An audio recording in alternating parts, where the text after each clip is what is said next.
Jo.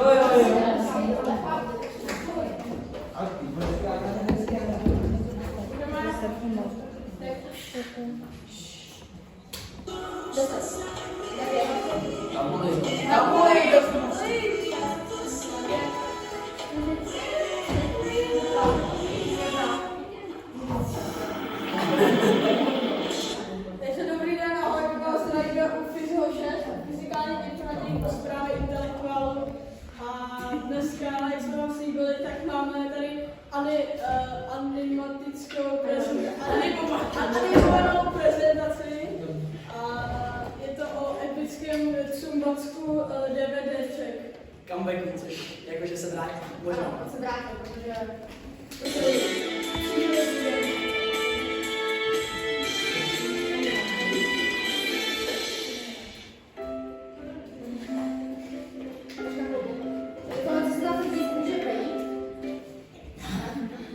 Patriku, pověř si to. Pracujte, jako kdybyste nepotřebovali peníze. Milujte, jako kdybyste nebyli někdy zrazeni. A tancujte, jako nikdo nekouká.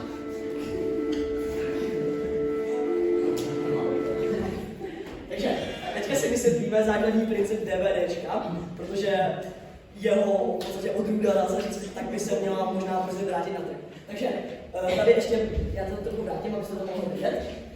Takže normálně DVDčko funguje tak, že tady se nepohodě, já jsem už neviděl. Viděli jste ten paprsek laseru? Co jsi s tebou? Ty to hraje, ale... Dobře, no, takže vlastně vyletí paprsek světla, který přečte ty malinkaté vlastně optické čárky, které jsou na tom DVD, které nejsou normálně vidět, ale vlastně způsobuje to ten duhový odlesk. No a potom se ten paprsek vrátí zpátky a samozřejmě, co tam je zapsáno pomocí těch čár, tak vlastně přečte pomoc. Funguje to na podobném principu třeba jako gramofon, protože ten tam taky má rýhy a pomocí té jednoty vlastně čne. V tom případě je to... Ten paprsek se musí odrazit. No, jsem říkal, že se to odrazí zpátky. No, každopádně, důvod, proč už teďka DVDčka, ani CDčka, ani Blu-raye se nevyužívají, je to, protože byly překonány harddisky z počítače, jako je třeba tento, kde se to v podstatě zapisuje magneticky na takový kotouč a je to, každá ta informace je vlastně o velikosti jenom pár atomů magnetizovaných a proto je to mnohem efektivnější. Proto ty DVDčka teďka vlastně už je skoro nevidíte. Nevidíte třeba ten DVD, co je rád, co jsem si podíval.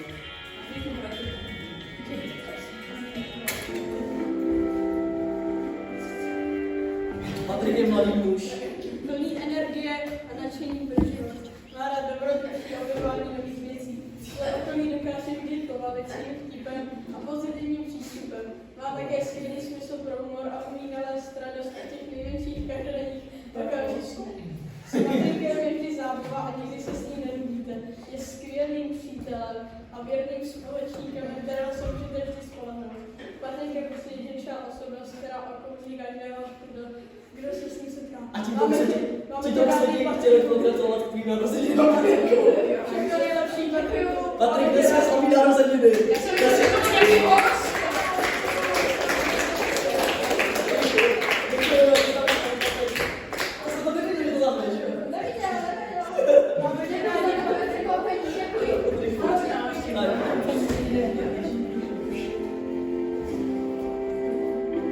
Takže a teďka to vylepšení, které vlastně k těm DVDčkům přibylo a proto by se možná mohli vrátit vrátit, je to, že místo toho, aby byly data zapsána jenom na vlastně disku placatém, tak to bude v několika vrstvách zapsáno, tím pádem by mělo dojít k mnohem větší kompatibilitě a také k větší efektivitě. Tady mám psáno, vrstvy mají pouze jeden, tady tohleto, víte, co to je za jednotku? Piko. Ne? Jokto. Ne. Ano. Mikro. Je to mikro, protože samozřejmě máme už milimetr, tak nemůžeme dát zase takže proto je tady, myslím, že to je pi, teda ne, pardon, je to, myslím, mi, nebo něco. To je mi. No, a to je teda značka mikrometru A teda ta každá vrstva, na které by se zapisovaly ty informace automaticky, tak by měla pouze 1 mikrometr. A jelikož mikrometr je tisíci na milimetru, tak by se jich do milimetru mohlo být až 1000, což je samozřejmě lepší. A teďka ještě tady je teda ten proces toho, jak se to tam zapisuje. Tak prvně se tam vystřelí jeden paprsek laseru, který, no tady jste neviděli, pardon. Dobrý. A vystřelí se první paprsek laseru, který dočasně změní vlastnosti té vrstvy. A potom se vystřelí druhý silnější, který to trvalé vlastně zacedí. Ano. Tak.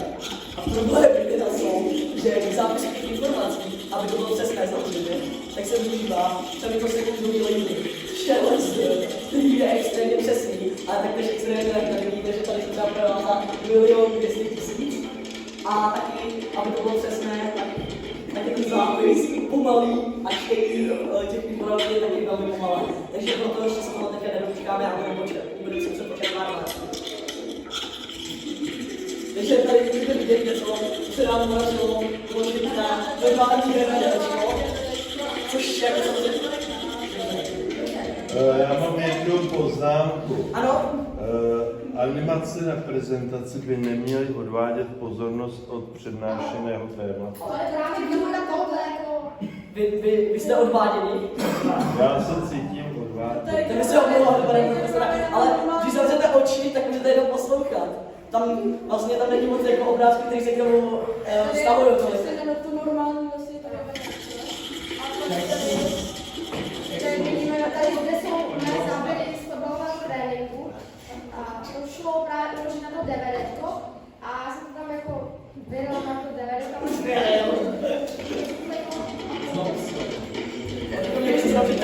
Dotaz.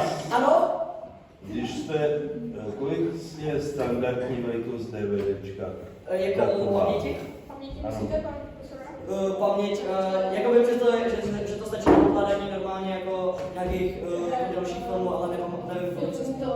Vím, že CDčka jsou jenom jako na zvuk, ale... Kolik se vejde na CDčko? No na CDčko to bude pár megabajtů, jako.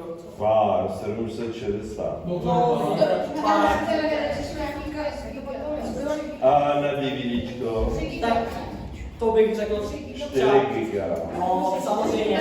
Teď jsem to chtěl říct, no, tyhle nepřeruším.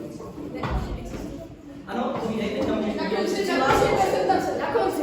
A já mám poznámku, Ano. že více vrství DVDčka už se použije jak dlouho. No, jako... Ale Ne, ale... Včera na to vyšlo právě... My jsme na to udělali video, možná se vlastně to zjistili, jak se No já vám to a proč časopis Čit dává k svému vkládání časopisu 8 gigový DVDčko? Když se na něj vědělo jenom 4 giga. Tak jo, to se taky něco určitě.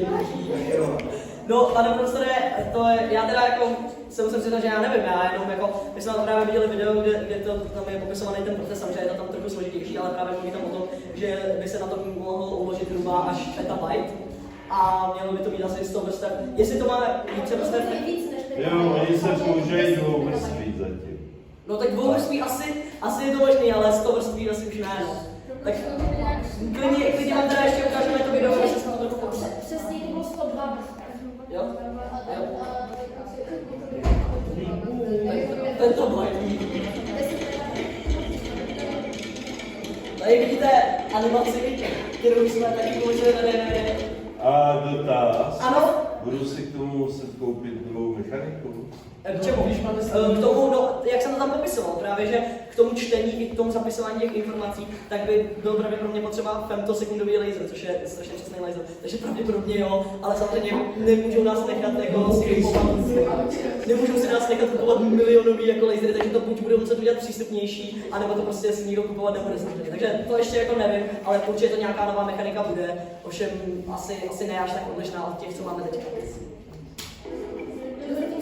Je to Čínská univerzita USST, která spolupracovala s univerzitou SIOM v Indii. Tady teda vidíte to USST a ten znak.